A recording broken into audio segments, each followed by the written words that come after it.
প্রকৃতিরও থাকে নিজস্ব ক্যালেন্ডার, থাকে জন্মের ঋতু, বেড়ে ওঠার সময়।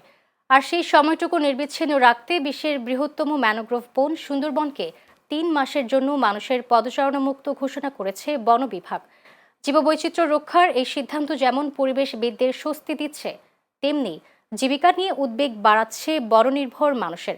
বিস্তারিত রাজু তালুকদারের পাঠানো তথ্যচিত্রের ডেস্ক রিপোর্টে। ভোরের আলো ফোটার আগেই জেগে ওঠে সুন্দরবন। কোনো খালের জলে ভেসে আসে পাখির ডাক, কোথাও কাদামাটির চরে নিঃশব্দে হেঁটে যায় হরিণ। জোয়ার ভাটার স্রোতে দুলে ওঠে গড়ান গেওয়ার সবুজ রাজ্য। এই সময়টাতেই প্রকৃতি ব্যস্ত হয়ে ওঠে নতুন জীবনের আয়োজন নিয়ে। নদী খালের গভীরে মাছ ডিম ছাড়ে, কাঁকড়া চিংড়ি আর অসংখ্য জলজ প্রাণী শুরু করে বংশবিস্তারের নতুন অধ্যায়। নতুন প্রাণের জন্ম দেয় নানা প্রজাতির বন্যপ্রাণী। প্রাণ প্রকৃতির এই মহোৎসবকে নির্বিঘ্ন রাখতে 3 মাসের জন্য সুন্দরবনে মানুষের প্রবেশ বন্ধ করেছে বন বিভাগ। আগামী 31 আগস্ট পর্যন্ত কোনো জেলে, মৌয়াল, বাওয়াল, গোলপাতা সংগ্রহকারী কিংবা পর্যটক সুন্দরবনে প্রবেশ করতে পারবেন না। এ সময়ে কোনো ধরনের পাস বা পারমিটও ইস্যু করা হবে না।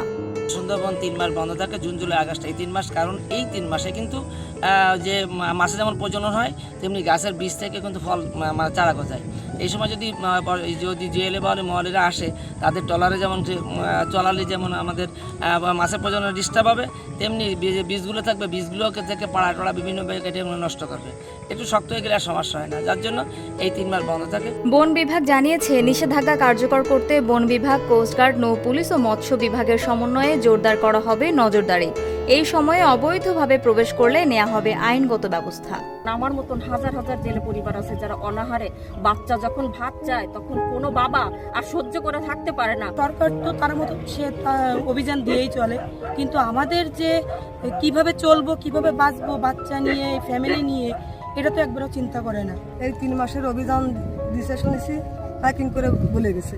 এখন নদীতে যাতে না পারি, কি করে চলবো, কি করে চাল বাজার করবো, খাবো, ছেলে মেয়ে করে লেখাপড়া শিখবো। কিন্তু এখন এই 3 মাস যদি বন্ধ থাকে, সরকার যে সাহায্য সহানুভূতি 3 মাসের জন্য দেয়, জেলেদের যে সাহায্য করে, কিন্তু সেই সাহায্য তো প্রকৃত জেলে আমরা কিন্তু এগুলো পাইনি, আদৌ পাইনি, বর্তমানেও পাচ্ছি না, ভবিষ্যতে পাবো বলে মনে হয় না।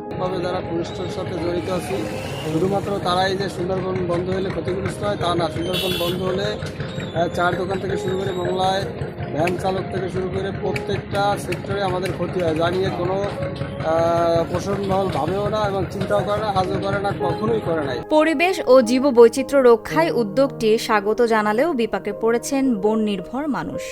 তবে বন বিভাগ জানিয়েছে, জেলে বাওয়ালিরা যেন অনুদান পায় তার জন্য তালিকা করে মন্ত্রণালয়ে পাঠানো হয়েছে।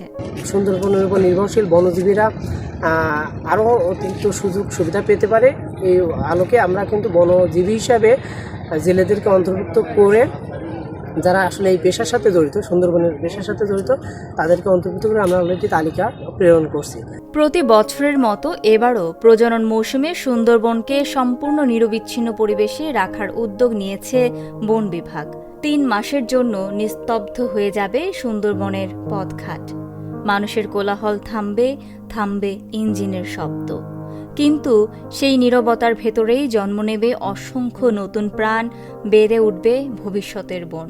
প্রকৃতির এই বিরতি হয়তো নিশ্চিত করবে সুন্দরবনের আগামী দিনের অস্তিত্ব। Channel S news desk.